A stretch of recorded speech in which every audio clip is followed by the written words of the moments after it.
TV. It's a bright, beautiful morning, and for the Arua people, they're going to the polls. They're going to vote an MP, and here on TechNote, I have Dr. Denis Akankunda Bwesije. Akankunda, okay, Akankunda Bwesije, who is the CEO of Public Speaking Uganda Limited, also a researcher with School of Public Health in Makerere, I suppose. Yes, sir. Also is senior lecturer of UCU in the medical college. Also he is a doctoral tutor in Bara Medical School, and also has a clinic called Kids Health Haven. Welcome to the show. Thank you, sir. How are you? I'm feeling good. So we're talking about public PR, and in your profile we don't seem to see any PR apart from you being a CEO of a program, Public Speaking Uganda. Did you study about public speaking in Uganda? Did you? I studied public speaking. Well, I did a doctorate in public health in the US. And along with my work, I attended a training in public speaking. I had some personal struggles that I needed to fix. Yes. And I looked up a program which I attended, and it really put an end to these struggles that I'm sharing with you about. And based on the confidence that I had in the program, I felt this country lacked a similar to solve those problems. Yes. So upon returning to Uganda, I replicated this program. I came from the US in 2015 in May, and 3 months later, on the 15th of August, which is today. So you're celebrating your 3-year anniversary. I am. For your program. Congratulations to you. So we start right there. Public speaking is a problem. People are shy, people don't have the confidence. First of all, what is the problem, and how are you solving it with this program?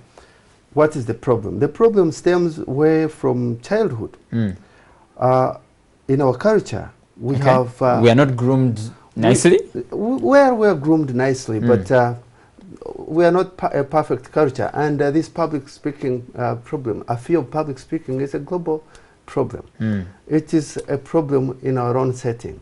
But back to our culture, we have a culture of sanction. Yeah. When children make a mistake, they are sanctioned, they are punished. Yes. Sometimes that mistake is offering a wrong answer to a question within a class setting. Yes. You might receive a punishment by a teacher if your answer was incorrect. And in a community, if you spoke to elders a certain way that feels deviant to them, you might attract a punishment, a sanction. Actually, I remember digging was a punishment in my high school, where you commit an offense, you go for digging, and that created a notion that digging is bad. In fact, it's a punishment. It's a sanction. Yeah. And that sanction system, it makes children get withdrawn. A fear of making mistake, including offering your thought, your opinion, it makes people withdrawn because they don't want a record of a wrongdoing or mistake. And then you transition into adulthood when you've never been let free to express your thoughts, your feelings verbally. And you join the workplace, you join your professional practice when you still have underdeveloped communication skills. And as a result, people don't feel like communication is their thing. You have men and women who like to characterize themselves as a man of few words, a woman of few words. But there are moments where communication you actually need those words. At this stage in our life, but we have to communicate. Dr. Denis, why should I care? Why is talking a big thing or a good skill in life? Imagine you didn't work on it, you wouldn't be having this conversation on a national television. Okay. But think about professionals, young people transitioning from trainings, high institutions of learning into workplaces. Yes, I mean, after passing through the interview process, I've learned how to talk, I've communicated. Why do I need the talking skill even after I've passed the interview? This need transcends people of ages and professions, especially at this age group, especially when you join the working ranks. Why is it important? Think about a researcher, for instance, within the environment where you work. Researchers who do amazing work. They have groundbreaking findings, but they have trouble communicating those findings to a lay audience. Oh, yes, Sometimes researchers want to appear very sophisticated and technical, and they communicate statistics to an audience that can't make sense of statistics. So it is important for a researcher to break down information, communicate it in a manner that is consumable. It is very important for a young professional joining a workplace to have their voices heard, to be assertive in a non-aggressive way, to communicate their opinions and be known by those opinions that will help them grow within ranks.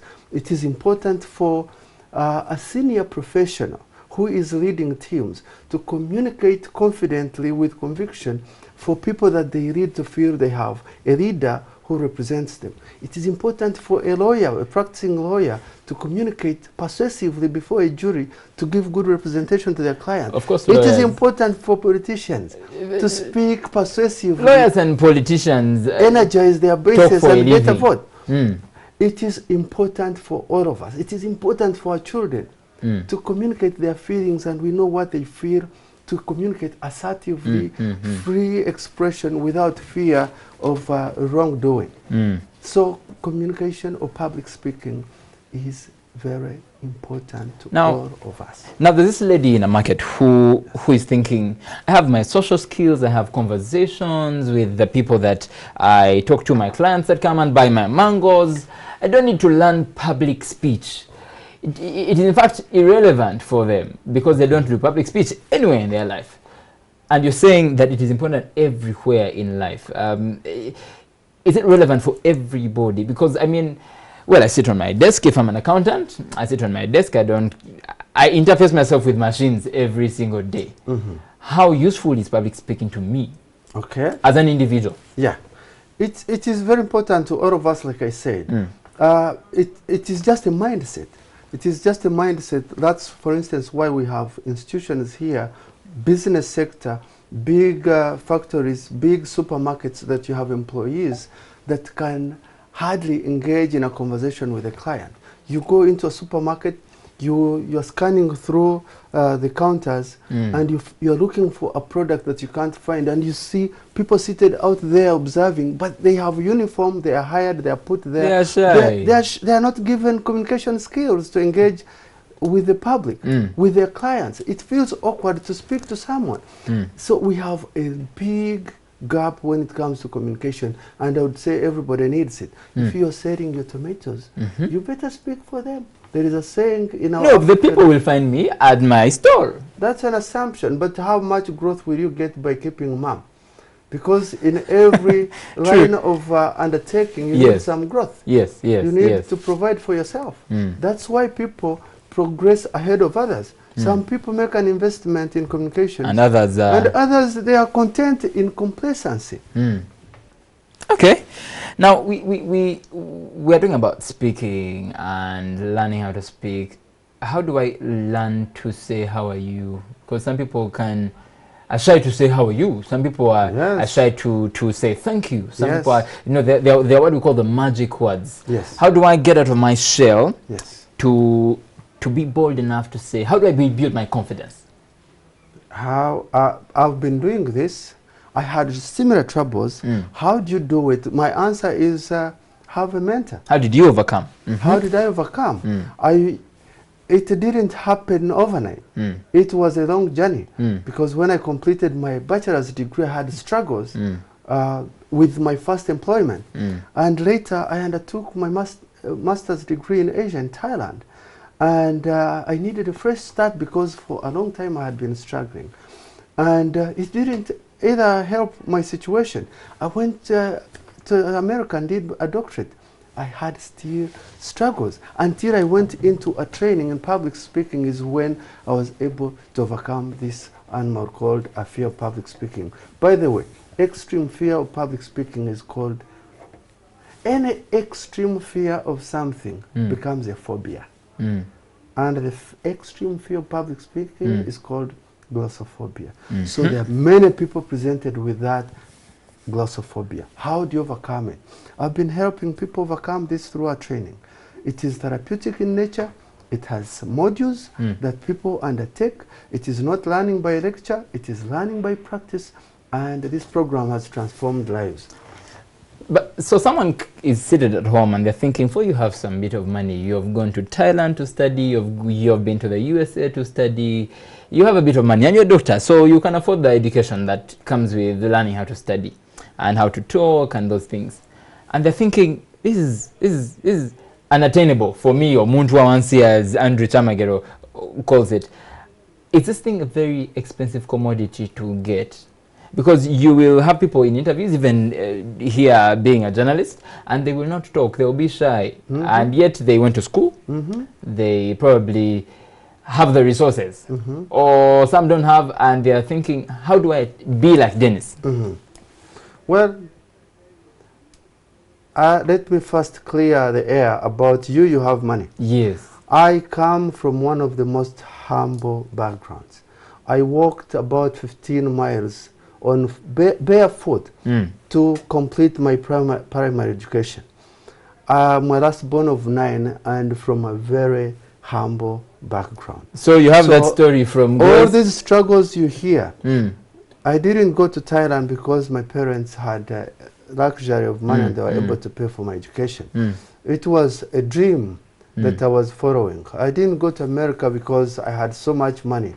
It was a dream, and when you have a dream, you better follow through whatever it takes. That's what I've been doing. So now about the cost of this training. It is affordable. Okay. It was, and I would say, if I made the tuition what I paid in America, I don't know how many Ugandans would afford it. But I charge bare minimum 500,000 Uganda shillings to complete this training and get an internationally accredited certificate. This but that is too much money. It is just 2 weeks. How much money do people spend to get a university degree for like 4 years? And they come out and they don't even look what they studied. But for 2 weeks, you undertake this training, it is likely to change your life forever. So take us through this training. Yes. You're talking about these public speaking tools. What do I need to overcome this shyness, this unconfidence, if that word even exists? Yes. Yeah. So pass us through those tools that you teach people out there. So we are your students, you're the teacher. Okay. You're my students, I'm your teacher. Yes. Do you want feedback on how you communicate now? I can provide that on a national television. No, we are looking for tools. That will do. We're looking for tools of grooming someone. Okay. These are the common problems people are presented with. Number one, struggles to establish an eye contact with the audience. Eye contact. If okay. I was speaking with you and I looked everywhere but you, how would that make you feel? I don't know. You're probably shy. You probably will doubt me. You will doubt my interest. You will be a muyaye. I would appear like a muyaye. Yes. So eye contact is one thing that people struggle with. Okay. Looking at people and communicate, it makes people feel a little uncomfortable. And culturally, especially our cultures, when you're growing up, it is an act of defiance or deviance to have eye contact, to have an eye contact with someone senior. You appear disrespectful. Yes. So people carry that with them into their workplaces. You're speaking with your boss or you are with your equals, but you feel awkward looking directly at them because you've been told that it is unwelcome. But in a professional communication setting, you better look at people because it appears authentic and people are likely to trust you. That is number one. Number two, we have a problem of lack of preparation, especially in our setting. People want to do bare minimum and they expect the highest levels of returns.